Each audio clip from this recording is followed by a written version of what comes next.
अस्सलाम वालेकुम वरहमतुल्लाहि वबरकातुहू। उम्मीद करता हूँ नाज़रीन आप खैरियत से होंगे। अल्लाह रब्बुल इज़्ज़त आपको अपने हिफ्ज़ व अमान में रखे।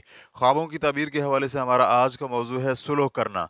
हज़रत इब्न सिरीन रहमतुल्लाह अलैह फरमाते हैं कि अगर ख्वाब में देखे कि कोई सुलह करता है तो दलील है कि उसकी उम्र दराज होगी, और अगर देखे कि सुलह में किसी को फ़साद दीन की दावत देता है तो दलील है कि उसको राह दीन और सलाह व खैर की दावत देता है, और अगर देखे कि किसी को गुस्से के साथ दीन की सलाह देता है तो दलील है कि उसको फसाद और शर की सलाह देता है।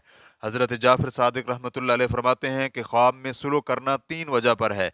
अव्वल दराज़ी उम्र, दोम क़ुव्वत की दलील, सोम पसंदीदा एतक़ाद और उम्दा खसलत। हम अपनी वीडियो को यहाँ वाइंड अप करते हैं। अपना ख्याल रखिएगा और देखते रहिए अज़्ज़ाम टीवी का सिलसिला ख्वाबों की ताबीर। अगली वीडियो तक के लिए इजाज़त। अल्लाह हाफ़िज़।